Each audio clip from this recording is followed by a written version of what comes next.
नमस्कार, जय हिंद, वंदे मातरम। स्वागत है आपका हमारे अपने यूट्यूब चैनल शिक्षा भारत में। रूस और यूक्रेन के बीच युद्ध ने सभी को ये सोचने पर मजबूर कर दिया है कि क्या रूस यूक्रेन के खिलाफ परमाणु बम का इस्तेमाल करेगा या नहीं करेगा, और यूक्रेन के पास परमाणु हथियार हैं या नहीं हैं। तो इस वीडियो के माध्यम से हम जानेंगे कि किस देश के पास कितने परमाणु बम हैं।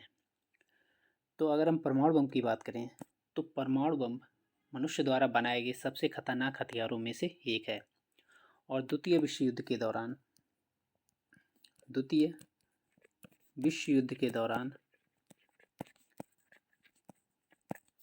1945 में जब यूएसए ने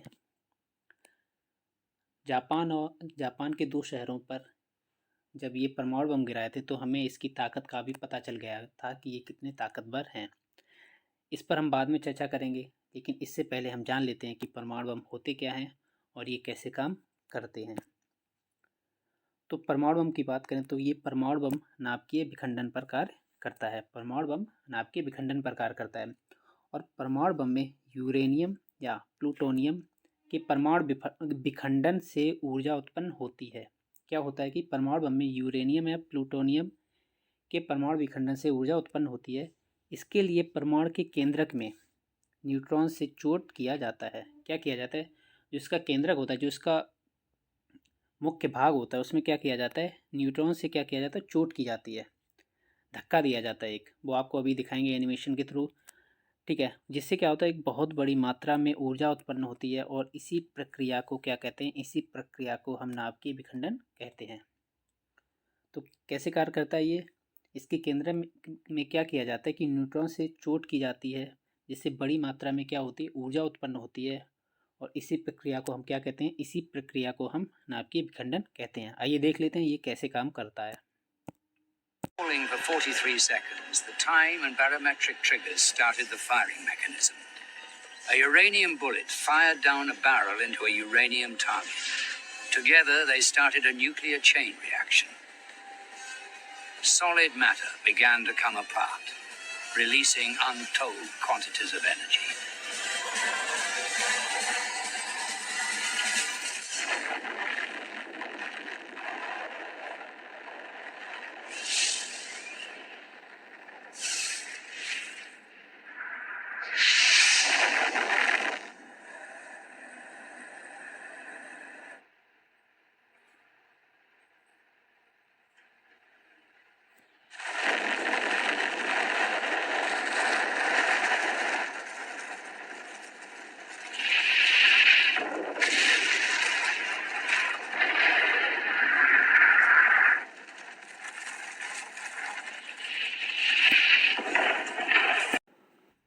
तो हमने वीडियो के थ्रू जाना कि परमाणु बम कैसे काम करता है और इससे कितनी ज़्यादा तबाही हो सकती है। अब हम जानने की कोशिश करते हैं इसके इतिहास के बारे में। तो 16 जुलाई 1945 को क्या हुआ? यूएसए ने, संयुक्त राष्ट्र अमेरिका ने क्या किया? परमाणु परीक्षण किया, और उस समय द्वितीय विश्व युद्ध चल रहा था। 6 अगस्त 1945 को यूएसए ने, कब? 6 अगस्त 1945 को यूएसए ने क्या किया कि जापान के शहर हिरोशिमा पर परमाणु बम गिराया, जिसका नाम क्या था? जिसका नाम लिटिल बॉय था। ठीक है, जिसका नाम क्या था? जिसका नाम लिटिल बॉय था। क्या किया कि 6 अगस्त 1945 को यूएसए ने, संयुक्त राष्ट्र अमेरिका ने जापान पर के हिरोशिमा पर एक परमाणु बम गिराया, जिसका नाम क्या था? लिटिल बॉय था। और इससे ठीक 3 दिन बाद 9 अगस्त 1945 को अमेरिका ने क्या सोचा था? अमेरिका ने प्लान किया था जापान के कोकुरा शहर पर परमाणु बम गिराने का प्लान किया था। लेकिन क्या हुआ कि मौसम खराब होने के कारण क्या किया गया कि जो परमाणु बम कोकरा पर गिराना था उसे कहाँ गिराया गया? जापान के शहर नागासाकी पर गिराया गया। ठीक है, तो क्या किया अमेरिका ने? जो 6 अगस्त 1945 को परमाणु बम गिराया था जापान के हिरोशिमा पर, उसके 3 दिन बाद 9 अगस्त 1945 को जापान के कोकरा शहर पर परमाणु बम गिराने का प्लान किया था। लेकिन क्या हुआ, मौसम खराब था, तो इस वजह से जापान के नागासाकी शहर पर परमाणु बम गिरा दिया। और ये इसका नाम क्या था? इसका नाम था फैट मैन। इसका नाम क्या था? इसका नाम फैट मैन था। और ये पहली और आखिरी बार था जब किसी देश ने परमाणु बम का इस्तेमाल किया था किसी और देश के ऊपर। और ये देश कौन था? ये देश था संयुक्त राज्य अमेरिका। और ये दोनों ही बम ज़मीन से 100 फुट की ऊंचाई पर ही फूट गए थे, हवा में ही। क्या हुआ था, ये ज़मीन पर गिरे नहीं थे, ज़मीन पर गिरने से ही पहले 30 फीट पर 100 फीट पहले क्या हुआ, ये हवा में ही फूट गए थे। और इससे बताया जा रहा है कि 1945 के अंत तक जो हिरोशिमा में जो डेथ हुई थी वह 1,40,000 थी। कितनी थी? 1,40,000। और वहीं अगर नागासाकी की बात करें तो नागासाकी में 74,000 से भी ज़्यादा मौतें हुई थीं 1945 के अंत तक। यानी कि अगस्त से लेकर दिसंबर तक जो डेथ हुई थी ये हिरोशिमा में हुई थी 1,40,000। और वहीं अगर नागासाकी की बात करें तो कितनी हुई थी? 74,000। और उसके बाद भी अभी तक सिचुएशन कंट्रोल में नहीं आई है। उसके बाद बहुत से लोग अपंग हुए क्योंकि इसका इफ़ेक्ट रहता है बहुत दिनों तक। तो ये हमने इसके इतिहास के बारे में जाना। अब हम बात करते हैं कि दुनिया के परमाणु हथियार संपन्न देशों के बारे में। ठीक है, अब हम बात करेंगे दुनिया के परमाणु हथियार संपन्न देशों के बारे में। तो देखते हैं कि जो दुनिया में परमाणु हथियार संपन्न देश हैं कौन कौन से हैं। तो जैसा कि आपको बताया अभी कि 16 जुलाई 1945 को संयुक्त राज्य अमेरिका ने परमाणु हथियार का सफल टेस्ट कर लिया था। तो उसके बाद क्या हुआ कि उसके बाद जो यूएसएसआर था जो 1991 में टूट गया, जो यूएसएसआर था जो 1991 में 15 देशों में टूट गया, इस पर कभी बाद में वीडियो बनाएंगे। क्या हुआ कि इसने भी 1949 में परीक्षण कर लिया। फिर उसके बाद ब्रिटेन ने भी 1949 में परीक्षण कर लिया था। जो ये मॉडर्न डे रूस है उसे ही पहले यूएसएसआर कहते थे। ठीक है, तो उसके बाद ब्रिटेन ने कर लिया इसका परीक्षण, चीन ने कर लिया और फ्रांस ने भी कर लिया। ठीक है, उसके बाद एक ट्रीटी साइन की गई। एक क्या किया गया?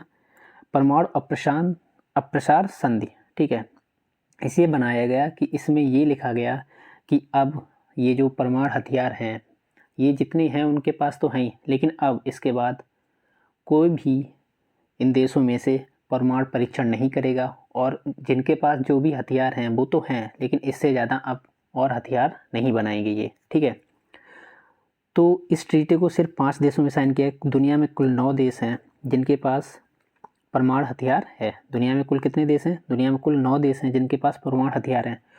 और जो परमाणु अप्रसार संधि को साइन किए हैं, जो परमाणु अप्रसार संधि को साइन किए हैं, ऐसे कौन से देश हैं?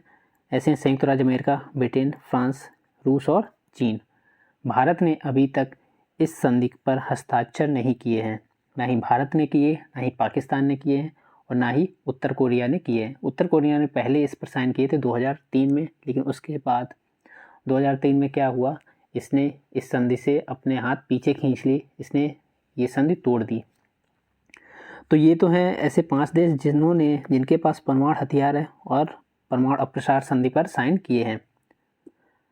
अगर हम यहीं भारत की बात करें, पाकिस्तान की बात करें, उत्तर कोरिया की बात करें, तो ये ऐसे देश हैं जिन्होंने परमाणु अप्रसार संधि पर साइन नहीं किए, हस्ताक्षर नहीं किए हैं। ये ऐसे देश हैं 3 जिनके पास परमाणु हथियार हैं और परमाणु अप्रसार संधि पर साइन नहीं किए हैं। आगे अगर हम बात करें तो इजराइल वैसे तो ऑफिशियली नहीं बोलता है कि इसके पास परमाणु हथियार है या नहीं है, लेकिन बहुत से जो रिपोर्ट सामने आई है जिसमें ये कहा गया है कि इजराइल के पास भी परमाणु हथियार होने की संभावना है। और इनकी संख्या कितनी है? इनकी संख्या लगभग 80 से लेकर 90 तक अनुमानित है। इनकी संख्या कितनी है? 80 से लेकर 90 तक। और अगर हम बात करें जो नेटो कंट्रीज़ हैं, जो नेटो कंट्रीज़ हैं जो परमाणु हथियार साझा करते हैं, जैसे अमेरिका है, ठीक है, ब्रिटेन हो गया, फ्रांस हो गया। अब इनके पास तो हथियार हैं, लेकिन और भी नेटो कंट्रीज हैं जिनके पास हथियार नहीं है, लेकिन ये क्या करती हैं, जैसे ये बेल्जियम हो गया, जर्मनी हो गया, इटली हो गया, नीदरलैंड हो गया, तुर्की हो गया, ये नेटो कंट्रीज़ हैं लेकिन इनके पास हथियार नहीं है। तो जो ये देश हैं जैसे यूएसए हो गया, ब्रिटेन हो गया, ठीक है, फ्रांस हो गया, ये क्या है, ये अपने हथियार साझा करते हैं इन देशों के साथ। तो ये आपको एक्स्ट्रा इन्फॉर्मेशन दे दी है कि नेटो के परमाणु हथियार साझा करने वाले राज्य या देश कौन से हैं? बेल्जियम, जर्मनी, इटली, नीदरलैंड, तुर्की। अगर हम बात करें कि ऐसे कौन से देश हैं जो इनके पास पास्ट में यानी इतिहास में जो क्या थे, परमाणु हथियार हुआ करते थे, ऐसे कौन कौन से देश हैं जिनके पास परमाणु हथियार हुआ करते थे? उनमें है बेलारूस, कजाकिस्तान, दक्षिण कोरिया और यूक्रेन। ठीक है, ये ऐसे देश हैं जिनके पास पहले हथियार हुआ करते थे लेकिन अभी हथियार नहीं है। और इनमें से अगर हम बेलारूस, कजाकिस्तान और यूक्रेन की बात करें, ये तीनों ही यूएसएसआर से टूटे थे। ठीक है, तो आगे बढ़ते हैं। अब हम देखते हैं कि किस देश के पास कितने हथियार हैं और उनके पास सक्रिय हथियारों की संख्या कितनी है। अगर आप इस चैनल पर नए हैं और चैनल को सब्सक्राइब नहीं किया है तो चैनल को सब्सक्राइब कर लें, बेल आइकन दबा दें ताकि ऐसी इम्पोर्टेंट अपडेट्स आपको मिलती रहें। तो देखते हैं, रूस की अगर हम बात करें, देखिए पहले तो किसी के पास भी एक्चुअल डेटा नहीं है कि किस देश के पास कितने हथियार हैं। ठीक है, तो अनुमानित है कि किसी देश के पास कितने हथियार हैं, एक्चुअल फिगर नहीं है किसी के भी पास। तो ये 2021 का डेटा है। देखते हैं कि रूस के पास 6255 अनुमानित परमाणु हथियार हैं और इनमें से अगर सक्रिय हथियारों की बात करें तो 1650 सक्रिय हथियार हैं रूस के पास। वहीं अगर हम अमेरिका की बात करें तो अमेरिका के पास 5500 अनुमानित परमाणु हथियार हैं और बात करें सक्रिय हथियारों की तो 1800 सक्रिय हथियार हैं अमेरिका के पास। यहीं अगर हम बात करें फ्रांस की तो फ्रांस के पास 290 अनुमानित परमाणु हथियार हैं और अगर सक्रिय हथियारों की बात करें तो फ्रांस के पास 280 अनुमानित सक्रिय हथियार हैं। ब्रिटेन की बात करें तो ब्रिटेन के पास 200 अनुमानित सक्रिय हथियार हैं, 200 अनुमानित परमाणु हथियार हैं और अगर सक्रिय हथियारों की बात करें तो इनकी संख्या कितनी है? इनकी संख्या 120 है। आगे बढ़ते हैं। अगर पाकिस्तान की बात करें तो पाकिस्तान के पास 165 अनुमानित परमाणु हथियार हैं। 165, 160 से 170 के बीच होंगे। ठीक है, पाकिस्तान के पास 165 अनुमानित हथियार हैं लेकिन कोई भी इसके पास हथियार सक्रिय परमाणु हथियार नहीं है। पाकिस्तान के पास कोई भी सक्रिय परमाणु हथियार नहीं है। वहीं अगर चीन की बात करें तो चीन के पास 350 अनुमानित परमाणु हथियार हैं लेकिन कोई भी सक्रिय परमाणु हथियार नहीं है। ठीक है, अगर यहीं हम भारत की बात करें तो भारत के पास 156 अनुमानित परमाणु हथियार हैं लेकिन कोई भी सक्रिय परमाणु हथियार नहीं है। ठीक है, उत्तर कोरिया के पास 40 अनुमानित परमाणु हथियार हैं लेकिन कोई भी सक्रिय परमाणु हथियार नहीं है। यहीं अगर इजराइल की बात करें, वैसे तो ऑफिशियली क्या है, इजराइल नहीं मानता है कि उसके पास हथियार हैं, लेकिन जो रिपोर्ट्स हैं जो सामने आई है उससे पता चला है कि इजराइल के पास 90 अनुमानित परमाणु हथियार हैं लेकिन कोई भी सक्रिय परमाणु हथियार नहीं है। ठीक है, तो ये थी हमारी आज की इम्पोर्टेंट वीडियो।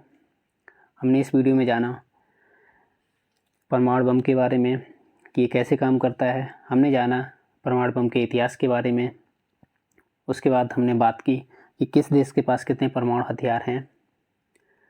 अगर आपको वीडियो अच्छी लगी हो तो वीडियो को लाइक करें, शेयर करें, कमेंट करें। मिलते हैं हमारी अगली वीडियो में। जय हिंद, जय भारत।